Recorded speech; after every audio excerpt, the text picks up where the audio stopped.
Ring Fanatics Podcast, episode number 11. This is Nick, your host. With me, as always, my boy Joel. Today is our Survivor Series episode, and we got a guest today. He is the host of the Rap and Wrestle podcast and the Wrestle IQ 101. Please welcome Derrick Gamble. How are you, man? How you doing? What's up, man? How you doing? I'm very happy to be here. Thanks for having me on, guys. We're glad to have you on, man. Thanks for coming on. Usually when we do a predictions episode, we just run down the card, everything that's going on in Survivor Series, which is this Sunday, November 22nd. Just talk about it, who we think we're going to win, is going to win that match, just general thoughts on the matches that's going on right now. Just to get started on this, I want to ask you, because I know Joel and I were talking about it last episode. He said, I don't know if he said this, Joel, but he said that you weren't as hyped as a typical Survivor Series pay-per-view, or you're not excited? Yeah, I'm just. What happens is Survivor Series this year is just in a weird timing. Like, they did the draft too close to Survivor Series. Like, Team Raw was Team SmackDown 5 weeks ago. Like, how much loyalty do you really have to the brand? Yeah. That's my question. So, like, I don't really see the idea behind it. Like, this was the year that you could have gone away with the Raw versus SmackDown and did WWE versus Retribution, like, very easily. I don't know why they didn't go with that, but that's on them. I don't know. Do you feel the same way, Derrick? Is that how you feel too, or is it just like you're just excited, or just like as every other? I kind of feel the same as Joel. I think it's just a bad time, man. COVID just killed everything, and what we had last year when it was like NXT, SmackDown, and Raw, that was just so dope. Yeah. And it's like now we go back to Raw and SmackDown. It's kind of like it just kills it. It's like, you wish the NXT guys could be a part of it, so you can see those like crazy triple threat matches they were putting together. The dream matches that we always wanted to do. Yeah, it's kind of, I feel like they didn't really build too much on like the champion versus champion matches either.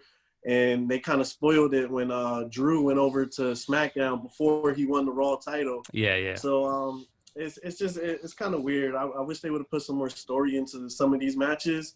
But I mean, it is what it is at this time. And, hopefully by next year we could get back to, Survivor Series how it was last year. Exactly. We were talking about it, I think, once before too, how we feel like NXT, the only reason why they were in it last year was because they just moved to the USA Network.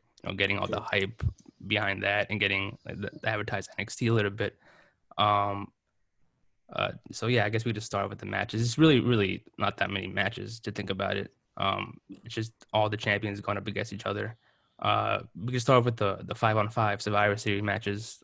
The men's match, we have Team Raw, Sheamus, Braun Strowman, Keith Lee, Riddle, and AJ Styles going up against King Corbin, Seth Rollins, Jey Uso, Kevin Owens, and another partner who is not yet to be named yet. Another thing about WWE to do is they usually announce matches for either SmackDown or Raw or the pay-per-views the day of, which is kind of strange how we don't even know who the last person is yet, and we have one more SmackDown left until Survivor Series. Even though we don't know the last person, who do you guys have winning that match? I guess we could start with you, Derrick, since you're the guest this episode with that match. Sure. Yeah, definitely. In this match, I think you look at it, and I think right off the bat, you just feel like Team Raw just is way better than Team SmackDown. Just with Keith Lee, AJ, Riddle, Sheamus, and Braun Strowman, it's like that they're already overpowered them right there. But I think WWE likes to swerve us a lot when it comes to matches like that. So I think Team SmackDown is going to win this one. I'm giving them the win on this. I think they've been showing us a lot of controversy going on with Team Raw. So I think that's going to be their demise. Something's going to happen where someone is going to have a beef or, turn on each other in that match. One of my theories, is kind of fantasy booking that I'm kind of hoping will happen, and it might happen. I think I know where you're going with this. I think I know where you're because that's what this show is about. We love doing the fantasy booking. Nice. I have a feeling I know where you're going with this, I think. This is what I'm thinking. I'm thinking if they don't determine who's going to be the last member of Team SmackDown, tomorrow? Friday. Yeah, tomorrow. Yeah. If they don't determine it, I'm thinking that this farewell it started for The Undertaker at Survivor Series. It's going to end for The Undertaker at Survivor Series. So I'm thinking he could be the 5th member. He carried SmackDown for a good amount of years. Exactly. He's true to that brand. And I'm thinking he could be the 5th member and he could help Team SmackDown get this victory. If not, I'm still going with Team SmackDown regardless. But I would love if, Undertaker, he was a special he was like a mystery partner when he started with Survivor Series when the $1 Million Man brought him in. I would love if they closed out his career the same way with him being a mystery partner on Team SmackDown. I think that would be great. But we'll see what happens. Yeah, I was thinking the same exact thing. That's why I didn't want to bring up the farewell thing just yet, because I wanted to talk about that. I have a feeling that he's going to be the last mystery partner. If anything, but like I said before, it's just they might announce a random qualifying match tomorrow, right before SmackDown starts. So we don't know just yet. I hope if they don't do anything tomorrow, then that could probably be the reason. I definitely 100% see that happening. What about you, Joel? What do you think about this match? I like that idea. It makes sense, especially since AJ is like the captain of Team Raw. Like he has that history with him with just WrestleMania passing. I also got to go with Team SmackDown. Yeah, me too. Team Raw has too many problems right now.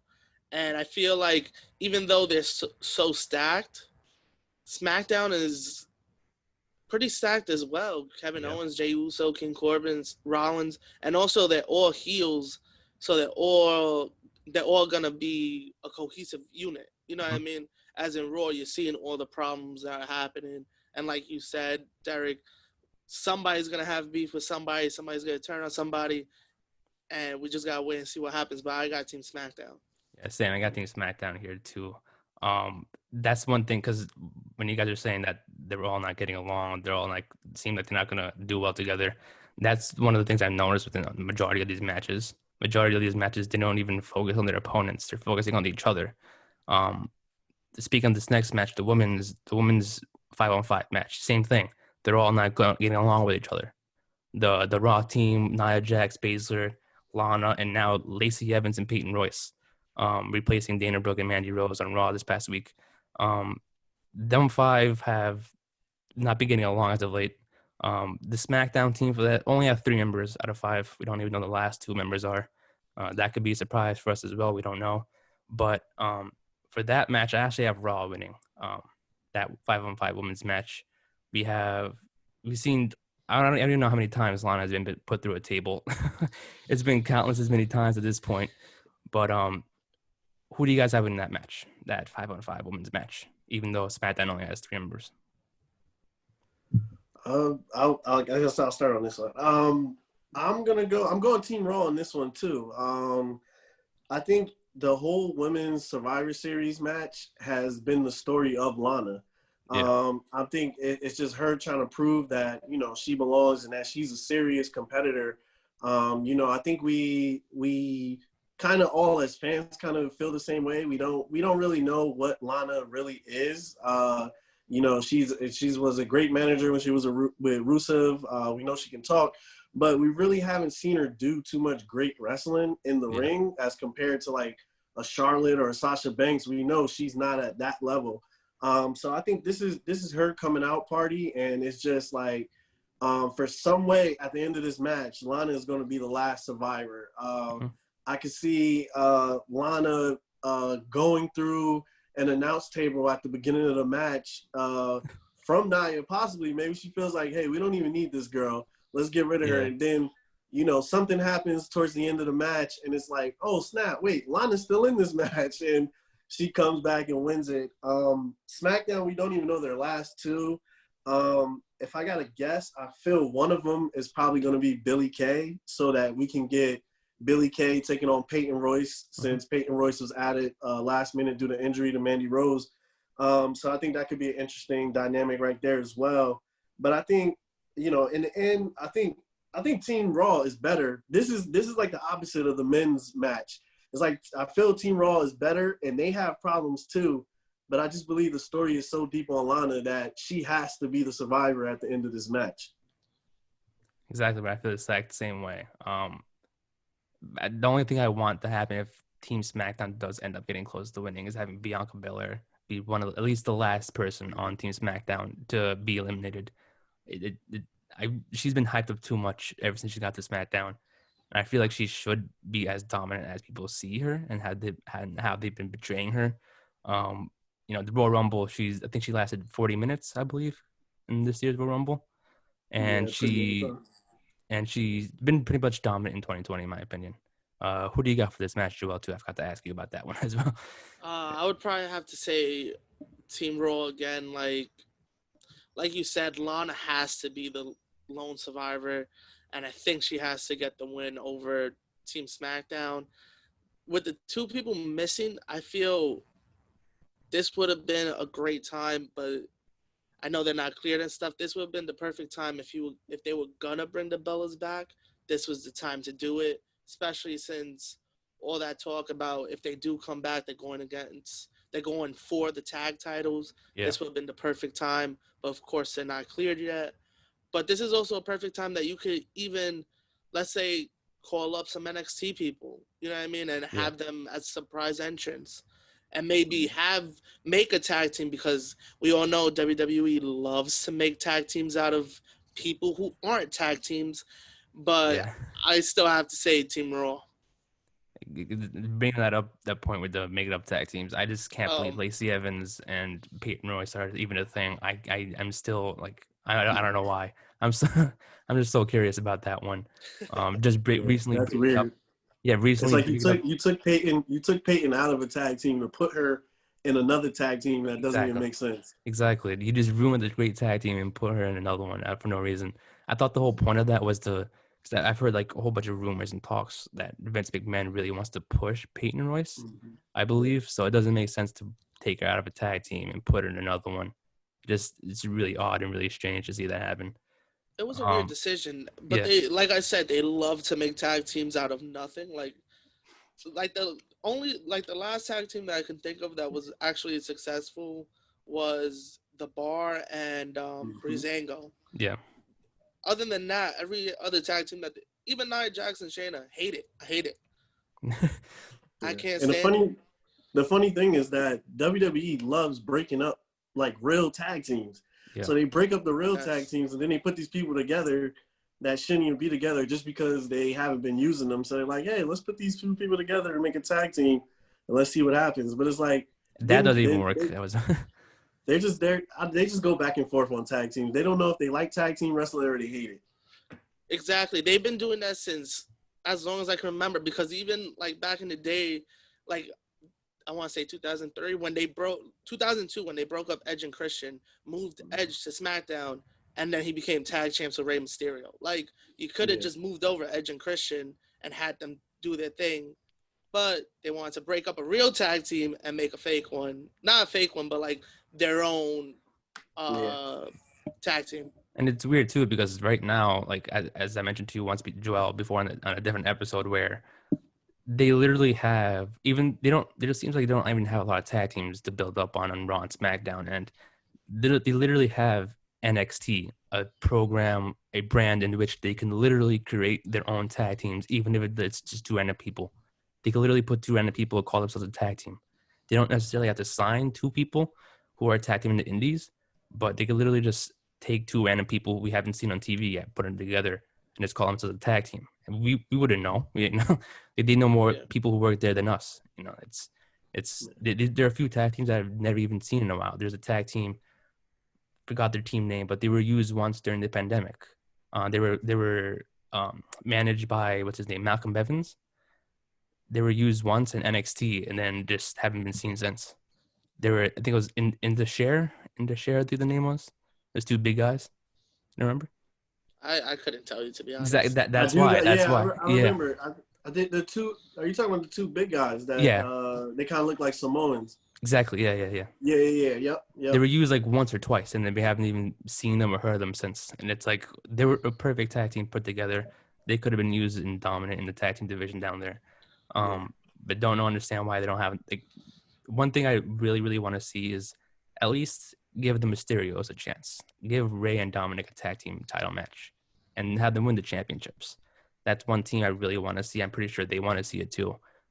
Dominic and Rey themselves, because obviously they're family, father and son. They're great tag. I think they'll be the first father and son tag team to ever win tag titles, if I'm not mistaken.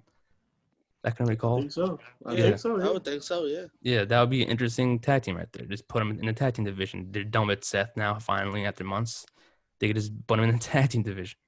And it's perfect. Speaking of the tag team division, the next match I want to talk about is a tag team. Raw tag team champions versus SmackDown tag team champions. Street Profits versus New Day, a personal dream match of mine. Who do you guys win in that match? I want to just talk about Joel this time. Who do you got winning? Yeah, I got New Day. I got New Day winning. It would make sense for the Street Profits to win because they can get that little push from a veteran team. But I feel New Day just is too good, and right now that every time New Day is on TV, no one could touch them. Yeah. Like, it's incredible what they've done throughout these years. No matter the Raw, SmackDown, they're just that team. Yeah. And I feel like Street Profits are good and all, but like also we've talked about this before. I'm just tired of them with the tag titles. I feel like they don't need them, but they just have them holding on to them. But again, that goes with them not having a lot of tag teams. Exactly. Well, they were on Raw, but now they're on SmackDown. So who knows what can happen? But I got New Day. What about you, Derek? What do you got to win this match? True. I got New Day in this one too. I think this is I call it the battle of the big brothers against the little brothers. If you look at the Street Profits, they took what the New Day had and they made it into their own thing. So it's kind of like that.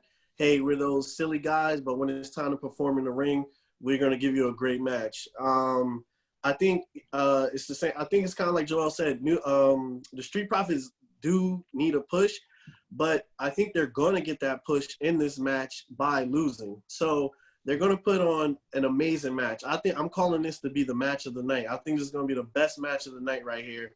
And it's going to be in a losing effort for the Street Profits, but it's going to solidify them as, hey, we took the record holder for tag team titles and longest reigning tag team champions to the limit. So it's like, hey, we're those young guys. We're not there yet, but we can compete with those guys. And I think we'll see at the end of this match, they'll be standing in the middle of the ring. They'll shake their hand, and WWE will put the fake crowd noise on for the standing ovation and make it look great. I think that's how it's going to end. But I think overall it's like, hey, you guys are good, but you're not us just yet. So I think New Day gets this victory, and possibly we'll see this match take place again down the line. Do any of you guys feel like Big E is going to get somewhat involved in this match, even though we haven't really seen him much on SmackDown, either like a heel turn or helping them out in some sort? Because, like I said, the only time we've seen Big E on SmackDown since the draft was when he was with the Street Profits, and he hasn't really qualified for the SmackDown team yet. So I don't know if he's going to be in that. He may not be on Survivor Series. We don't know. But what do you guys think Big E might do this time on Survivor Series, like in terms of involvement with the match? I don't think so. I don't think we're going to see Big E interfere with this match at all. I think their WWE is clear, cut, and dry on they're trying to give Big E his push, and they're trying to separate it from, Kofi and Xavier. So I know the New Day, they just got their downloadable characters in Gears of War 5 together. But I think they really want to give Big E his push and show like, hey, he can do this by himself. He's still technically New Day, but he doesn't need to interfere in anything they do, and he's just going to be his own, entity. Yeah, I feel the same way with that.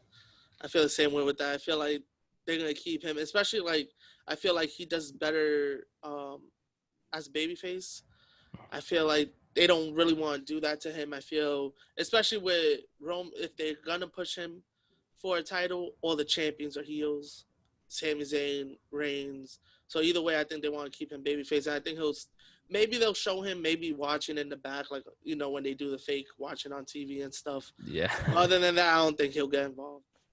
I've been hoping. Like, I don't know about you guys, but I've been hoping for a heel turn for a while. Do you think that's eventually going to happen at least? Or do you think, because I really want to see, like, no offense to the New Day. I love the New Day. They've been my favorite tag team since they even started.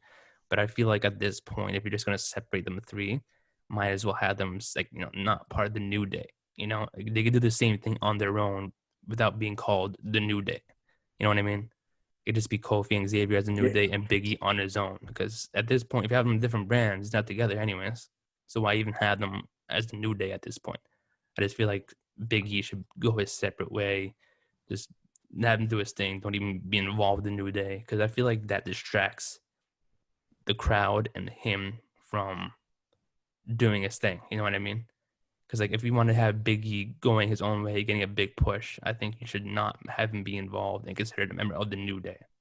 Because then people aren't, I don't want to like. I know the Miz said this once on Talking Smack, but like that's not gonna take him serious. Like he can still be like a funny guy, energetic guy, but people are gonna you need to be serious and stuff like that in terms of how people look at him instead of just being on the New Day type of thing. So I feel True. like he should just not be a member of the New Day. Just have him go his own way and win championships on his own, like he was before the New Day. He was a babyface at one point, I believe, before he was on the New Day. Yeah. Before there was even a thing. Yeah. So like that Big E I want back, because he fought with John Cena, he fought with Mark Henry, he beat Curtis Axel for the Intercontinental Championship. He did a whole bunch of things on his own, and that was before New Day. And then I feel like now he's going to be limited to just New Day stuff and have basically interact like we're seeing now with the Street Profits and New Day, having him be involved in that storyline instead of going his own way. True. I think with Big E, I don't know, kind of like when he had that babyface run, I feel like the crowd wasn't really feeling him that much. I think I don't want to say he needs New Day, but I think that just kind of like solidifies him and that makes people like him more, if that makes any sense. Big E, I think his whole thing was that that was the story, like you brought up with The Miz. His whole story is that, hey, like I can still be myself and I can still be a serious contender. Like I don't have to change, the games and all that. I still could joke around. And when it comes to getting in the ring, I'm still going to, turn it on and get serious. Him as a heel, I didn't really like it before. It just reminds me of Mark Henry for some reason. It's like, Yeah. I didn't like it before. Yeah. Maybe, when New Day is completely done and, they need something for him. But I don't know. And I feel like sooner or later, they're going to put New Day back together, to be honest. If this doesn't pan out with Big E being a singles competitor, which if they do it right, it should. Yeah. But I think if it doesn't pan out, they'll just say, hey, Big E was traded to Raw, or, something happens and they end up getting back together. So I don't know. We'll see what happens. I feel the same way about his heel run. I feel like it was a lot like Mark Henry. His babyface run as the IC champion, though, a lot of people weren't behind him. Like you said, New Day gives him that, like, solidifies him as that, like, a top babyface. And I feel also if he continues with New Day, like, that's a good thing for New Day to talk about on Raw. He could talk about on SmackDown. Like, let's say he wins the IC title, they could always bring him up, be like, our boy's taking over SmackDown. He's doing his thing over there, winning belts. And then when they come together again, like Derrick said, they're going to put them back together down the line. Like, they're not going to keep them separated for too long. But I feel like it's fine with him being in New Day. I feel like it also helped Kofi when Kofi went on his WWE title run. Yeah, that's true. It helped him, and it boosted people to cheer for him because it was like, they had Big E and Xavier behind him. Yeah, and making points of, wow, this guy's busy and so long and he hasn't done any, like, you haven't given him opportunities. So maybe they can do not really the same storyline, but kind of like maybe like people on SmackDown try to get in Big E's head and he's like, no, like New Day's family, like them trying to say New Day's holding him back and all this other stuff. Maybe that's when you get them back together. Maybe he doesn't win a title till they get back together. And it's like really like, wow, I did need my family around me to boast me up. Maybe this is to show everybody like, even though he's such a big star, it's okay to have people around you because always the champions always by themselves. Like they never have, every time they're like in a faction or something, they're always heels and they're always winning in a cheating way as heels do. But if you do it with the babyface like they did with Kofi, I think it works out. Yeah, he did. He had a whole bunch of matches by himself. He fought I think Samoa Joe, AJ Styles, Randy Orton multiple times. I agree with that too because because like you said, like he did have Woods and Big E behind him. He did fight mainly on his own. He didn't really need them like on his corner. Exactly. And every Yeah. time when he came out on the mic, he was by himself most of the time, talking to them, like showing himself. It was really himself doing it and all the talking and stuff like that. Because when they were on a tag team, you had both Woods and E also talking. It's not just one person like ahead of the faction just talking for them too. Yeah, it's gonna like I feel like it's gonna be tough because we know Big E's good on the mic, right? How good is he by himself? Like they feed off of each other in the ring. Yeah. I'm not trying to say that he's bad on the mic, but that's just the energy they give off. Like they feed off of each other. And that's why their promos are great and must see. And that's why Xavier and Kofi are still doing their thing on Raw because they're feeding off of each other. Like you saw this past Raw when they came out, they were just feeding off of each other. Yeah. So that Definitely, I feel like that's what's big behind New Day. Buffalo, you can go, Derrick.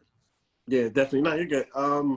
I think also too, if they're setting up for Roman and Big E to eventually take on each other, you gotta look at too. Roman has Jay at his side, and I think it's only a matter of time before Jimmy joins him too. And this could turn into a whole thing, bloodline New Day thing going on again, or it could be the story. Hey, you don't got the New Day with you now.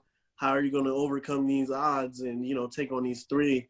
So, or maybe, they just come over anyway and they say, hey, we're not going to let you beat up our brother or something. I think it's something that could be mixed up and that's going to play into it. And hopefully, it turns out good. I like Big E, man. I think he's a good competitor for his size, the things he can do. I think he's a good talker. So, hopefully we'll see what happens with it. I've been saying this for a while. I'm excited that Big E has his own singles run right now because it's been a while since we've seen them go their separate ways. Even though Woods and Kofi are still together, it's been a while since they've all had singles run. The last time we had it was last year with Kofi Mania, and now we get to see Big E's turn to see what he has by himself. I know we've seen him before in NXT and before New Day, but now it's time to see him shine and do his thing. Do you guys think there's going to be eventually a time where Xavier Woods gets his own singles run? Do you see him going for like a WWE or Universal Championship run like Kofi and maybe Big E has going right now? Or is it just like, he's more of a mid-carder tag team type of person? I hate to say it, but I think he is the mid-carder. I don't know, just thinking about what WWE wants. Kofi, I mean, he's a veteran, and Kofi is just amazing when it comes to in-ring skills. And I think it was like, hey, people realize, oh, man, Kofi hasn't had a title opportunity in 11 years. It's like, yeah, because you guys weren't cheering for him to get a title match in 11 years. Yeah. So that's why it didn't happen. So, but Big E, I think Big E is the prototype of what WWE likes. Yeah. A big guy, has lots of muscles, but he's actually a good wrestler. So I think this makes sense for Big E. It made sense for Kofi. Xavier, I feel like he's not the model of what they want. I can see him, U.S. title, IC title, but I can't see him as the guy holding the Universal title or the WWE title. It would be great. I would love to see it happen. I think it would be dope. Yeah. But I don't think it's going to happen, honestly. Speaking of the mid-card championships, that's actually the next match that I see on here. The United States champion Bobby Lashley take on the IC champion Sami Zayn. Do you guys have a clear winner on that? Do you see Bobby Lashley outpowering Sami? Do you see Sami being smart and winning? This is an interesting feud between them two right now. I like the way it's going with this one. This is my favorite match with an interesting storyline. What do you guys think? I think I'm gonna go Sami Zayn on this one. I don't know. This one, I'll be honest. This probably is the least excited I am for any of the matches on the card. I'll be honest. I feel you, man. Cena It's like I don't know if you remember, Bobby and Sammy had a feud before, which was like the weirdest thing ever. That was the one where like he brought up his sister or something like that. Sister and all yeah. that. Yeah. I thought that was horrible, man. Yeah, that was horrible. I didn't like it at all. I feel like Bobby, he has, the Hurt Business right now. I don't think he needs his win. I feel like this might be the match where Retribution gets involved because they have their thing going on with the Hurt Business. And I feel like it'll be something that causes Bobby Lashley. Maybe the Hurt Business is in a fight with Retribution on the outside or something. Bobby's distracted. He gets hit with a haluva kick or something like that. And Sammy steals a victory. And, that's what he's good at. He steals victory. He's the great heel right now. He's getting to that point where he's like right behind The Miz and MJF where he talks and you just hate him just because for no reason. So I think Sammy gets this win. I don't think Bobby needs it. And I think Bobby losing with Retribution getting involved just adds to that whole storyline, which I still don't get with that, but I'm not even going to bring that up. But it just adds to that storyline and, they keep doing their thing. Which got Joel. I got Sami Zayn. I feel like Hurt Business just been taking losses every week for like a couple weeks now. I think this is going to be added on to that. Maybe Retribution gets involved. That would be the most common sense thing to have Retribution get involved since they've had that storyline with the Hurt Business. But I just think Sami Zayn's gonna steal it. Maybe like not even I don't even think it's gonna be convincing since Bobby is just such a big guy. I think it's just gonna be like a roll up or something like that and holding the tights. Something quick that is gonna be like a shocker, of course, that Sami Zayn always loves to give the fans. But I got Sami Zayn, and like I said, it wouldn't hurt to have Retribution interfere or at least attack the Hurt Business. No pun intended. Like Derek said. I got that. And like Derek said, attack the Hurt Business, and then Bobby just gets distracted, and like I said, just a roll up, hold the tights, 1, 2, 3, and then it's over. And Sammy runs away as he always does as champion and as the winner. That's what I love about Sammy. Like lately, ever since he won the title back, it's like he's been kind of cheating his way to victories. How we saw on SmackDown this past week with Apollo Crews, and how he used Jeff Hardy's gauges in his ear and AJ Styles when he won the title at Classic Champions. That's what Sammy does. That's what he does. That's what he likes to do. He has to cheat his way. He likes to, like I said before, outsmart his opponents in any way, shape, or form. So even if Bobby is a bigger guy, he's still gonna find a way to beat him, even if it's not even like a move or like tying him up to the bottom of the ring post or something. I don't know. Might just be like a typical like roll up, like you said. I'm excited for this match, low key. Like I feel like both of them have been getting pushed in their own way. Bobby, being at the Hurt Business, this is the best thing that's happened since he came back, in my opinion. You have Sammy, who, like I said, with the Classic Champions match, that was one hell of a performance by him. So I feel like that has been kind of like pushing him up a little bit more, even though he hasn't been really competing with top guys since then. But it's like both of them have been getting a lot of attention lately, as of late. And I think this match is going to be underrated, in my opinion. That's my opinion. But I think I got Sammy with that match. I don't think Bobby's going to easily just manhandle him, use his power just to like beat him up or something. It's going to be someone like a roll up, like a cheating win, like he always does. What was I going to ask? The next match I wanted to talk about, the women's championships, the women's Sasha Banks versus Asuka. How do you feel, first, before you even ask who you're going to win, how do you feel about how Asuka has been treated as of late? I know she hasn't been really been seen that much. She hasn't really defended her title that much. What do you guys feel about her so far, and how she's been with their second title reign as champion since winning at SummerSlam? Yeah, I know she's had she has a couple losses. But I think I think it's building towards something. Hopefully, I'm thinking that's what's going to happen when I give my pick. But I think Asuka, besides like at the beginning of the year when, Sasha and Bayley, Asuka has been like one of the hottest things on TV. And, she's not even speaking English. Yeah. You know what I mean? Yeah, She's just jumping around dancing, and I just think it's amazing. I honestly think Asuka is like the greatest woman. I think she's like the greatest women's wrestler of all time. That's my opinion. I love Asuka. Yeah. And I think she's so entertaining. If you follow her on Instagram too, she's like the funniest thing. It's just hilarious her videos. She has a YouTube channel, right? I believe. Yeah, she has a YouTube channel as well too. She's hilarious, Really? man. Yeah, she's like a food review or something like that. Like she reviews food or something like that. Yeah. It's pretty funny. I've seen that. Wow. Like I don't know what she's saying, but it sounds funny. Food reviews and Pokemon and a whole bunch of anime. It's hilarious. You definitely should check it out. That's dope. But I mean, I think it's building to her something, so I'm not too mad about it. And you know, she'll get her time. Maybe there's something going on we don't know about. Exactly. You know what I mean? Hopefully it does build towards something, because I feel like lately it's been building towards something, but nothing has happened yet. I feel like a Hell in a Cell, something was gonna happen. Same with SummerSlam and Payback, but nothing happened since on Clash of Champions. But Joel, who do you got winning this match though, between her and Sasha Banks? I gotta give it to Asuka. Sasha, she could never win the big ones. That's her. That's always with her. That I feel like that's her thing. I think they should keep that up. I think down the line they'll finally get that big match that she can finally win. I feel like Asuka needs this, especially since if you watch Raw, you couldn't tell me Asuka was the women's champion. Like if I showed somebody an episode of Raw and was like, "Oh, can you tell me the champions?" They wouldn't give me Asuka's name. Like you don't really see her that much. Yeah. They don't really do a lot with her. Was she even on Raw last week? I don't think she was on Raw. I don't think so either. Yeah. I don't remember seeing her.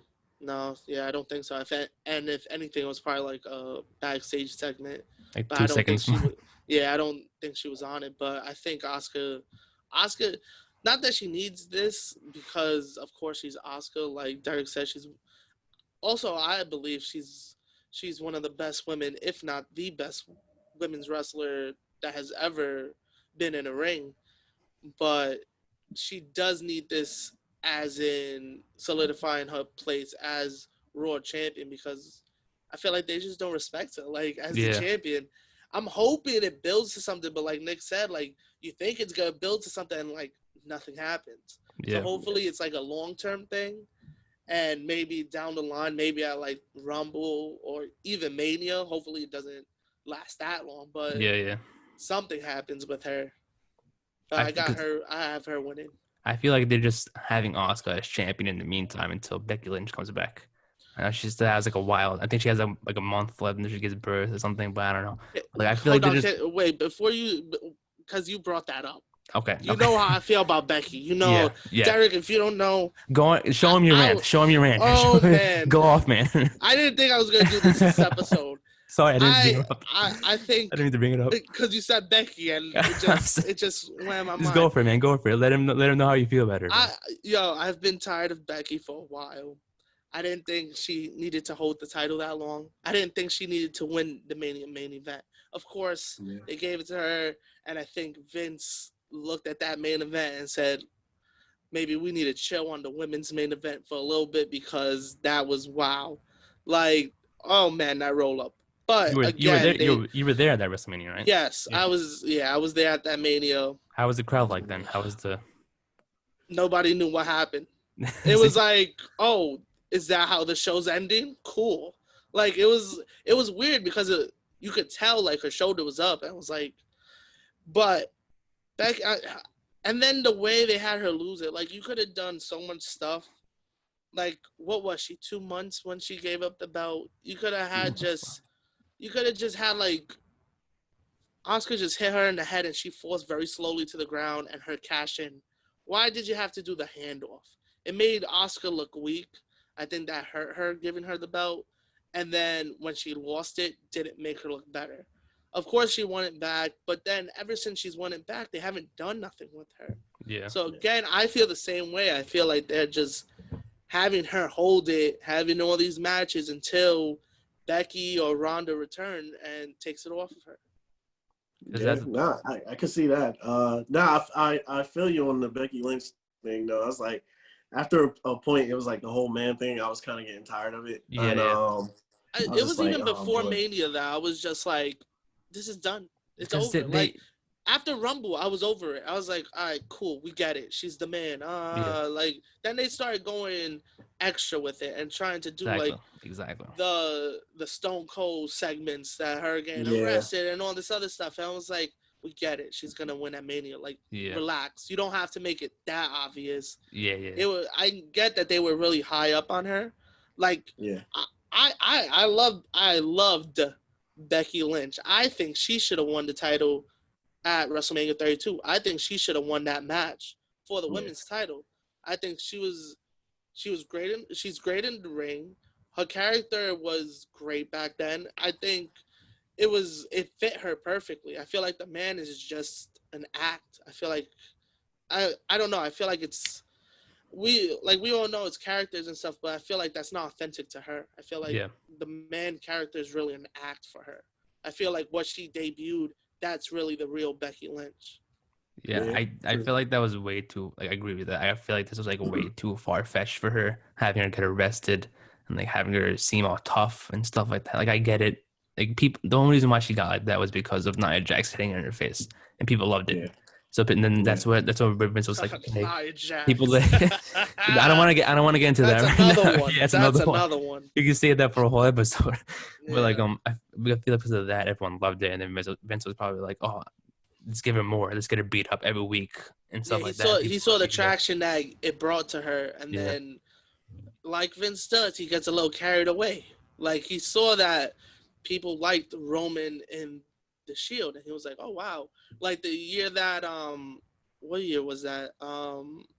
When Randy eliminated him, and everybody was tight. Everybody was cheering for Roman. He said, okay, cool. You know what we're going to do? We're going to shove him down your throat. We're going to make him face. We're going to break him up from the Shield, and we're going to have him win the Rumble, and we're going to have The Rock help him one year. We're going to have him throw out Rusev the other year that everybody was big on Rusev. Everybody, that was for 31, right? That Rusev ended up fighting Cena. Mm-hmm. He was the last one eliminated. Yeah. Everybody thought it was going to be Rusev. I still think Rusev should have won that one. Yeah. Rusev versus Lesnar at Mania, that would have brought Rusev to another level, and I think he would still be in the WWE if that would have happened, and I think he would have had title reigns if that would have happened. For sure, yeah. See, the thing with WWE is they don't give us stuff when we wanted it. So when we want it, so everybody wanted Roman to win that year. He lost. Randy Orton won that year. And then, or was that the same year? The year Randy won, was that the year Daniel Bryan was in it? Yeah. So everybody wanted the year before that, everybody wanted Roman to win, when he eliminated all those people and broke Kane's record of most elimination.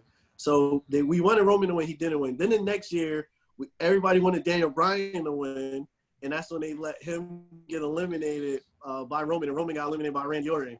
So it's like they're not giving us it when we want it. It's just like, and then they wonder, like, it's like, hey, we don't want him now. Now everybody's booing him, and they're like, why are you guys booing him? It's like, you guys wanted this. Like, no. You was too late on it. Yeah, you're too late on it. They always do it later than what we expected it to be, so it's kind of weird. Yeah, and that's why it took 5 years to actually get a good Roman Reigns storyline, because the fans weren't listening to it. It was like, no, we don't want Roman Reigns as a babyface, because with the Shield it just worked. He's a big guy. Like, it's working now. He's a big guy. He got the muscles. He's a heel. He's a natural heel. Like, just let him be a heel. Like, speaking of the Shield part, like, there was a point where they had the Shield reunion like 3 years in a row. There was like, they had it 1 year. Then the next year they split up again. They brought it back a year later, split them up again. Then before John Moxley left, they did it again. And it's like, how many times are you going to bring back the Shield to make us love it again? It was cool the first time. But the other 2 times, it was like, come on. Like, we get it. We love the Shield. You want to hear some good news? I know what you're talking about. You'll never see it again. Yeah, it's true. That is true. Speaking of John Moxley, though, he is having a kid, by the way. Oh, yeah. Renee Young's pregnant. That's cool. Now all 3 members of the Shield are fathers now. That's cool. Oh, yeah. They're all kids now. But, Well, see, we will. Joel, you're wrong. we're gonna see the Shield when their kids, kids, are all in the ring together. Oh yeah, fast, yeah. Yeah, Vince would love that. Yeah, Crazy. All girls. It's gonna be all girls. Yeah. Girl Shield. Exactly. Roman has twins. You can even have 4 people on the Shield. Look at that. See that? Exactly. That's amazing. The Shield 2.0. That's cool. 2.0. Wait, talk about Moxley before we finish the Survivor Series card. How do you guys feel about the way they're building up him versus Kenny? I feel like I'm glad they're having it sooner rather than waiting till Revolution to do it, because I would not I would lose February interest. 27th. Yeah. That's deep. Yeah, so I would lose interest if they would have done it then, but I'm glad they're doing it now. I didn't see the segment last night, so I don't know what happened. I was watching the NBA draft, but I didn't see that part, so I didn't know what happened or how much build it was. I'm gonna watch it later. But hopefully they're gonna like build it up more and like do something with it, because I really want to see like a really, really good match that they did with Full Gear. That's the type of match I'm expecting, even though it's on Dynamite. But I'm just hoping it's something good and something better than it was the first time. Because I really want Omega to win and have it be a good story, good match. Yeah, the way they're building it looks like it's gonna be interesting for the next couple of weeks. It's gonna really be. It's gonna be that match that everybody has to see. I feel. For AEW, like it's gonna be like you said. I feel Omega's gonna win. You know my feelings towards that too. Not gonna get into that, but not nothing against him, like him and all. But I just Derrick is a whole. Yeah. But I think it's cool. I like Omega is back to being Omega. You know what I mean? Like he's not like, hey, I'm in this tag team, then I don't feel like he was depriving himself. Like, you know what I mean? It's like, dude, it's like you're one of the bookers. Book yourself better. Yeah. Exactly. Like, come on, but I like the build up, and I think knowing that Moxley has a wife at home now, I think this kind of sets us up to be like, hey, if Omega wins, we know Moxley is going home to be with his wife. Yeah. And he'll be back sooner or later, and now build up. Because I think Omega and Moxley, this is their second time fighting, right? Or second or third? Yeah. Something like, yeah. So I guess it's second, then you build up for, number 3 when he comes back, and they have that match later on down the road when the baby is born and healthy and all that good stuff. Yeah. Exactly. Yeah. I agree with the same thing. I feel Paige should have won the belt before Omega. But that's my personal opinion. I feel like it should have been the first ever one, but that too. But we've talked about that too. The way they had to do it that way because they're about to be on TV. They were a new company. Yeah. What else could they do to attract new fans than saying, "Hey, Chris Jericho's the champion," and then saying, "Hey," and also. Former WWE guy Dean Ambrose attacked him the night he won the belt. Like, it just made sense.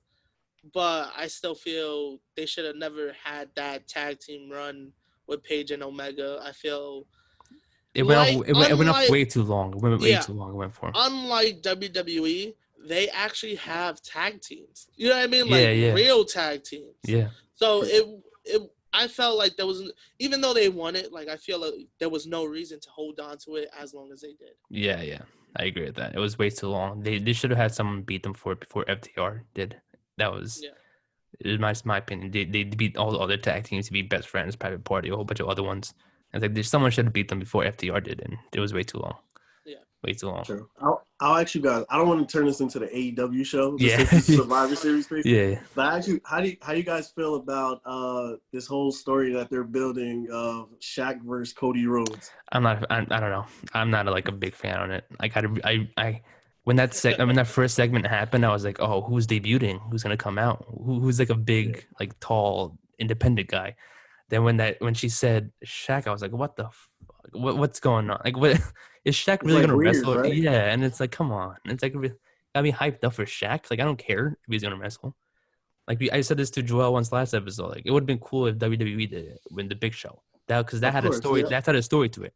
But if you're just gonna bring Shaq into face Cody, like, what? I'm not interested in that I don't care. There's a story there. But, I mean, they knew each other.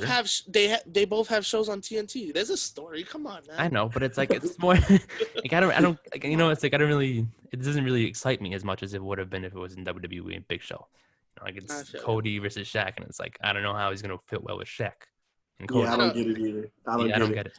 I don't get it, but I really want to see it. I want to see Shaq take a bump, man. Yeah, it's cool to see him like take a bump and stuff like that, but like I don't know. I'm not too excited as I should be. I don't know. Yeah. So the thing is too is Miss Cargill.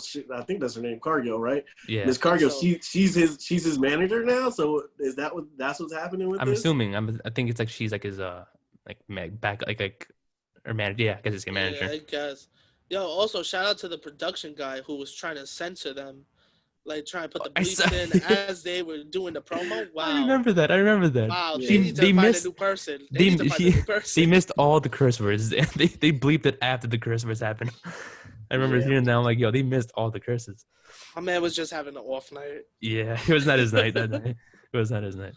But I guess you could end off with the last match. Roman Reigns versus Drew McIntyre. This is the match I want to see. This is the match I want to get into. I'm actually excited for out of the rest of them. Who do you got winning between Drew and Roman Reigns? You want me to go first? Yeah, I'm going. Yeah. No, let Derrick. You got it, Derrick. Derrick, you go, Derrick. You got it. That's my fault. That's my fault. All good. I think I gotta go Roman on this one, man. I mean, Roman is the hottest storyline in WWE right now. Yeah. You can't call yourself the tribal chief and lose to the other champion of the other show. Yeah. It's like, then it's like, hey, no, he's the tribal chief of SmackDown. He's not the tribal chief of WWE. So, but I think he has to win this match. I mean, he has Heyman, he has Jey Uso. So the numbers are already stacked up against Drew McIntyre right there. I think it'll be a great match. It'll be, hard hitting, a good match. I like this match a lot better than I would have liked Randy Orton against Roman Reigns. Yeah. So I think this is a good fit for both of them. But I think in the end, it's just gonna it's gonna prove too much for Drew McIntyre. Roman wins, and I think he has to win. I don't see any other way this match goes. Yeah. I think it's going to be a heavy hitting match between the two powerhouses, the big guys. Both of them have built up a lot in 2020. So there's a lot at stake here. If Drew loses, then that gives him like a loss in his record, and it's a big loss for him. Same with Roman. If Roman loses, which I don't think it's going to happen, but if Roman loses, that makes him look weaker than what he is with the tribal chief gimmick. And we've seen like Jay get involved and like have him costing. Like with this past SmackDown when Drew showed up. Like he put himself in a match against Drew for no reason that he lost. Like he may get involved some way to try to help Roman, maybe cost Roman the match, which again, I don't see that happening either. It's probably just going to be a straight up clean victory. Roman beats Drew and maybe that's it. I got Drew. Hot take. I got Drew. I got Drew winning this. I think Drew can't lose. He can't. He just lost at Hell in a Cell. Just got the title back. To take it out on Survivor Series, that's a big L. That's even bigger than Hell in a Cell. I feel he needs this win. I feel also to get Reigns stumbled would be good. Like to have him question, whoa, like I gotta relax. Like or even like hype him even more up and be like, now I gotta prove myself. And then, but yeah, I think Drew's winning this. And I think then after that 1, 2, 3, they're gonna attack him, and that's when the Miz cashes in. I feel like it's too soon. Yeah, I was saying the same thing too. But I feel like the Miz is gonna cash in, but I kind of don't want it to. I don't think it's not gonna happen during the match. But I feel like with Drew, like it makes sense with Drew losing on he's all beat and stuff, but Drew needs to win this match. Yeah. So it makes sense for him to win, and they attack him after. Uso hits him with his flying splash. Reigns hits him with a couple spears. They show them leaving up the ramp. The Miz's music hits. He runs out with the ref. Hits the I can't. His move Skull, is slipping skull, my skull crushing crushing. finale. Yeah. Yeah, there we go. It was slipping my mind. He hits that 1, 2, 3. He got the belt. Victory. Yeah, Yep. that'll be. I like that. I think that's a good idea. Because also, like, even though Roman took the loss, he still looks strong at the end of the night. He still looks like the tribal chief. Like, I took the L, but guess what? You're not getting away that easy. Yeah. And of course, it could be something that maybe they do to make Roman not look that bad. The 1, 2, 3 kick out right after 3, and then it's like, but I kicked out. You know what I mean? Like stuff like that, and then that's the reason they attack him, and then it all sets up for that. Random off topic. A little bit of this. Thanksgiving is coming up. What do you think they're gonna be like on Thanksgiving? Roman Reigns is gonna be the head of the table.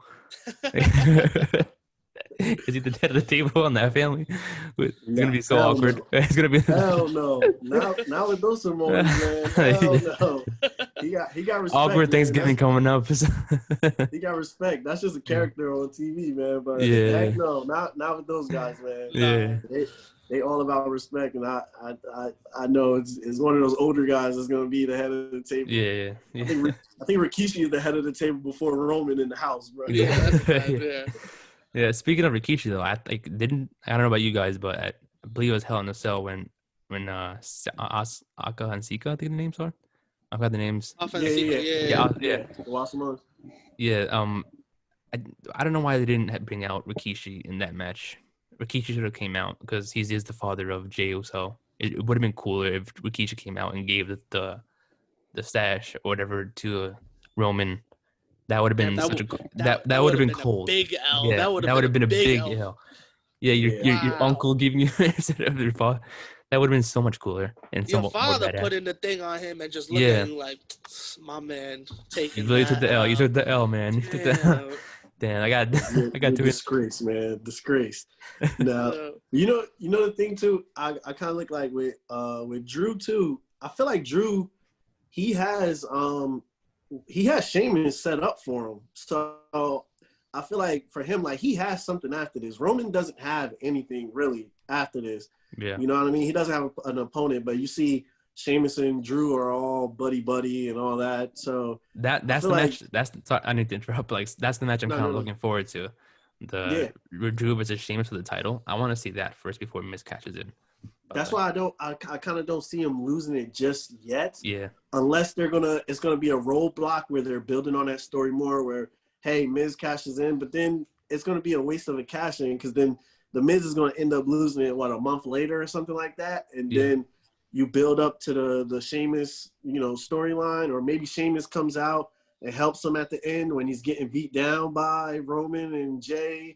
So I don't know. It's a whole bunch that could play into this, and I don't know. It's gonna be interesting, but I feel like for Drew, I feel like he's gonna lose just because it's like, hey, I already got Sheamus set up. He'll lose, get beat down, and Sheamus will come and help him, and hey, we're buddies, and then turn on him eventually. Yeah. I see that happen. That'll be the match I want to see do. I don't know. To your point, like that would even make more sense. Even like if I was to go with Drew losing, it would have to be with somebody interfering. Like, you know what I mean? Because you can't. Because Survivor Series is always tough. Unless the champion's Brock Lesnar, you gotta make both guys look good. Like, even when Brock was champ, who he faced? AJ, right? And Daniel Bryan. One year that he faced AJ, and then he faced Daniel Bryan one year. Both great matches. He also went up against Finn Balor at Royal Rumble one year. I think it was last year. For real? Finn Balor, because it was supposed to be somebody else. Yes. Yeah, I forgot about that. But I feel like unless it's Brock Lesnar on the other side of the ring, you got to make both guys look as good as possible, especially because they're the faces of your brands. So it wouldn't look bad for a finish with somebody interrupted. You know what I mean? Like Sheamus and Drew thinks he's coming out to help him, hitting him with a bro kick and just rolling out the ring. But also to the other point, with the Miz cashing in and just holding it for a month, you could have him, like, it's weird because even though he has the title, he's not going to be the focus of the storyline, right? Yeah. But so he'll be thrown in, but it's kind of like funny to people that it's like you're in this storyline, but you're really not in this storyline. Like the Miz is in the storyline, but not really.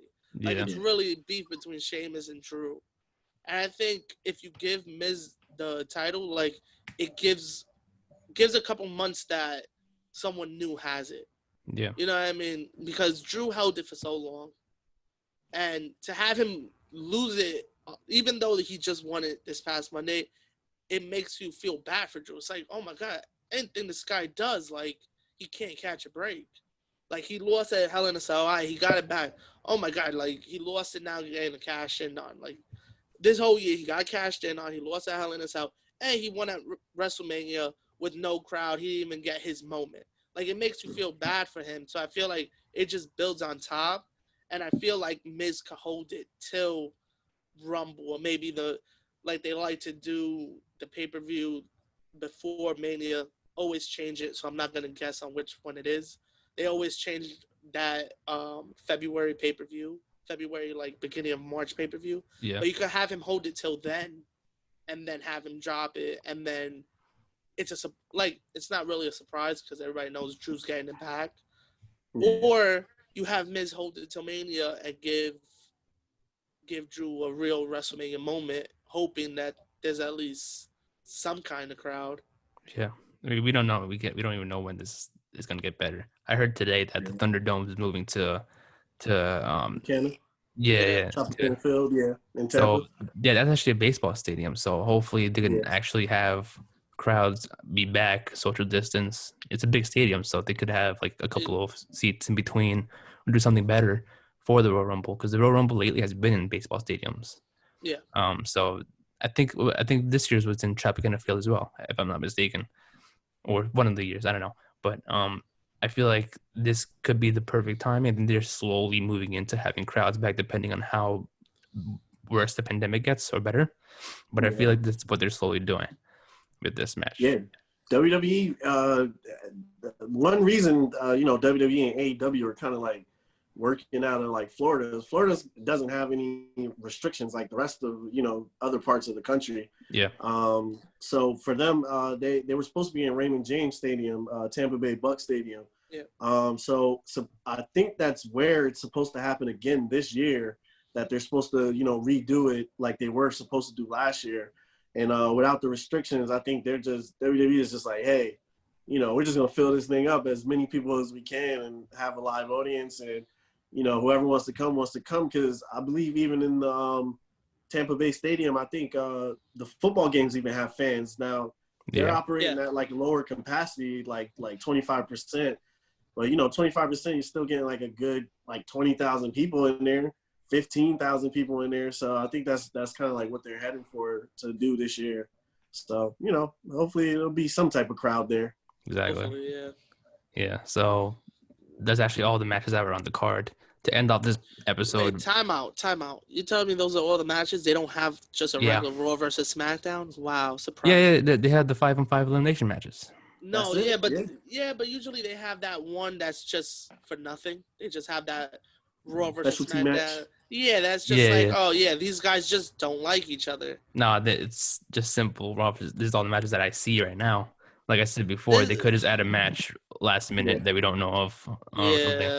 It's literally only 6 matches. That's why, like, when it comes to my picks are 3 for Raw, 3 for SmackDown. I think it's gonna end in a tie because I'm like, I don't know why you would have even number of matches. It doesn't make sense. They're definitely going to throw in like a kickoff match or something small or not important. And you got to look that they're going to the Undertaker farewell is going to take up a big part of Survivor Series too. Yeah. That's at least 30 minutes right there by itself. Yeah. They're supposed to be having Kurt Angle and a whole bunch of other people come in as well. So we'll see, what that looks like. Gonna be there. What happened?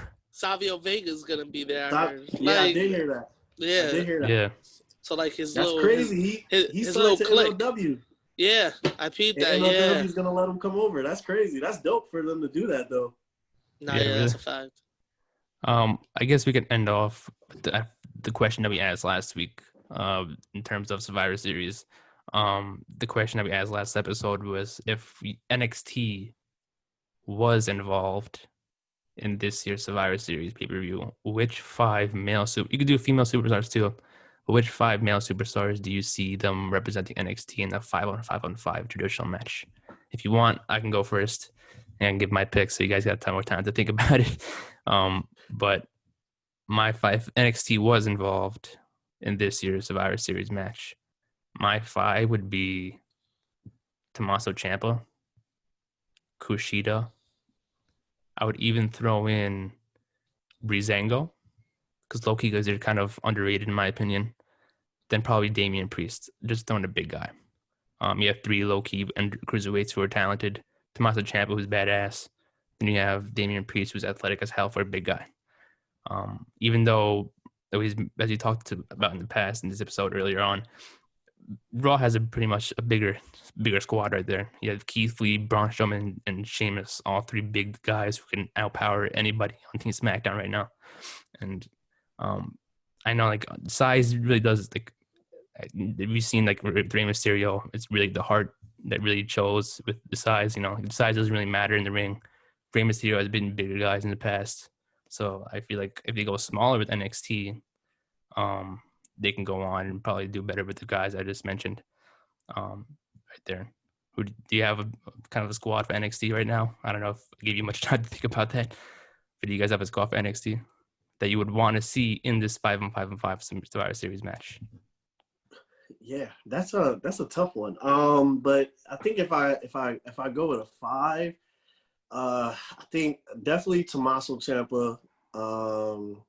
I would think Johnny Wrestling for sure. I think that would be interesting. Them 2 together. Who else? I like Dexter Lumis. I love that guy. Dude, I like him. I love him. I loved him ever since, even when he was in Impact TNA. I thought he was great. I'll take him. I'll take Corey Grimes, man. I love him. He's so annoying. Yeah. I think it's so great that he's so annoying. He could be that one annoying guy in the match. Just gets squashed. He'd be the one to get killed by like Braun Strowman. And I would do. Yeah, he could sit straight to the moon. You see him flying today.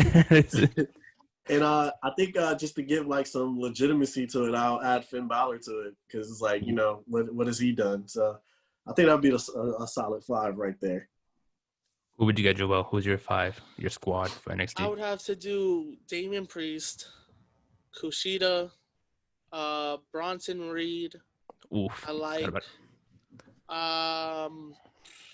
Tommaso, and it's like I would probably put Gargano, but it's a toss-up between him and Isaiah Scott. Oh yeah, true.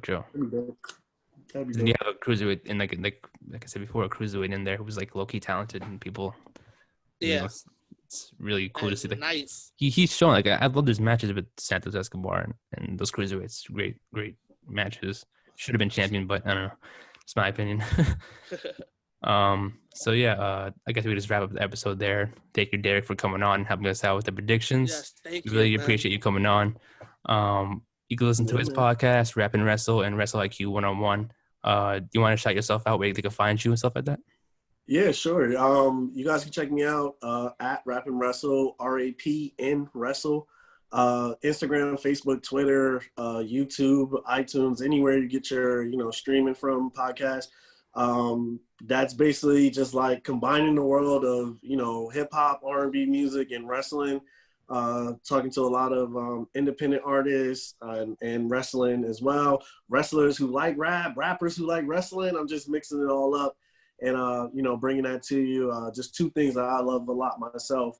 And my other podcast, Wrestling IQ 101, me and my partner, Andrew Pace, we've interviewed a lot of indie artists that are on the indie scene over here in New Jersey and Philly area and New York area. And we've talked to some Hall of Famers, some old guys, some, Al Snow, we've had Mick Foley on. We've had tons of people. We had Sonny Kiss on.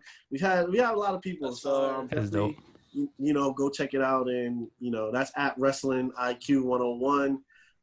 Everybody always asks what that means. That's like when you go to college, the course is wrestling IQ, so we can get your IQ up, and the course number is 101. So wrestling That's IQ dope. 101. People always are so confused by that for whatever reason. But same thing, Instagram, Twitter, Facebook. Check that out, and check us out YouTube, iTunes as well. And we give those episodes out weekly for both. I give as much content as I can, and I try to go on as many podcasts as I can, and help out other people, give my insight. People for some reason think I know some stuff, and I really don't. But, thank you guys for having me, though. I really appreciate being on here, man. We're happy to have you on, man. So, yeah, this has been episode number 11, our Survivor Series episode of the Ring Fanatics Podcast, and we see you guys next time. Catch you.